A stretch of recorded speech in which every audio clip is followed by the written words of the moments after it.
कांदळेपाडा service रोडवरील जीवघेणा खड्डा, वाहन चालकांचा जीव धोक्यात. खड्डा न भरल्यास राहुल पाटील यांचा आंदोलनाचा इशारा.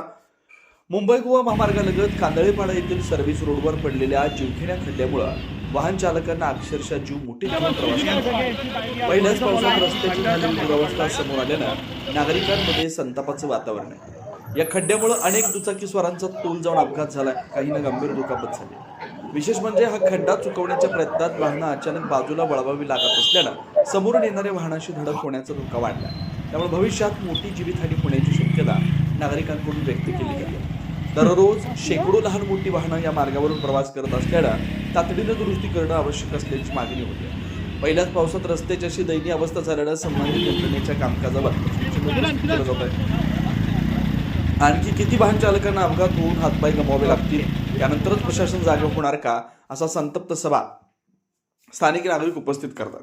दरम्यान संबंधित विभागानं तात्काळ खड्डा भरून रस्ता वाहतुकीसाठी सुरक्षित करावा, अन्यथा स्थानिक ग्रामस्थांच्या वतीनं रस्त्यावर उतरून तीव्र आंदोलन करण्यात येईल, असा इशारा स्थानिक ग्रामस्थ राहुल पाटील यांनी प्रशासनाला दिला.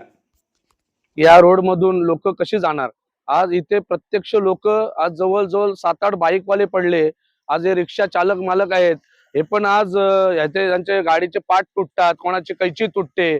आज मोठी इथे जीवितहानी होऊ शकते. तर याला आता तुम्ही बघा, तुम्ही स्वतः बघू शकता या गोष्टीमध्ये. उद्या इथे मोठी जीवितहानी झाली, त्याला जिम्मेदार कोण असेल? रात्रीच्या वेळेस आणि आज पाऊस एवढा पडतोय, पाण्यामध्ये खड्डे भरून जातात. उद्या इथे जीवितहानी झाली तर याला प्रशासन जबाबदार राहील, नाहीतर मग आम्हाला उपोषण करण्याशिवाय कुठला पर्याय राहणार नाही. पुण्यातला येत होतो. माझं नाव नामदेव महादेव पाटील उचेडे. येत असताना हा खड्डा पूर्ण पाण्याने भरलेला होता आणि या खड्ड्यात एवढं जोरात पडलो की माझा पायाची अंगठी पण मुरगळली आणि पाय पण मुरगळला. मी अनेक डॉक्टर पण केले. आजसुद्धा मी डॉक्टर कल्पेन देसाई यांना रोह्याला जाऊन भेटून पाय एवढा दुखतोय माझा. मी दुपारी 3 वाजता जाऊन डॉक्टरला पण भेटून आलो. अद्यापर्यंत मला बसता किंवा चालता नीट येत नाही.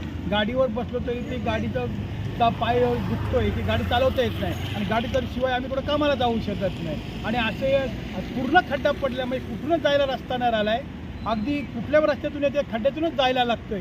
त्याच्यामुळं अनेक जण या खड्ड्यात पडलेले आहेत आणि या खड्ड्याचं काम झालं नाही तर याच्या उपोषण करायची पाहिजे आम्हाला. येईल गाडीवाल्यांना टॅक्स भरतो, सगळं काय करतो, मग रोडचं काम का नाही होत? तर ते काम व्हायला पाहिजे रोड. मस्त.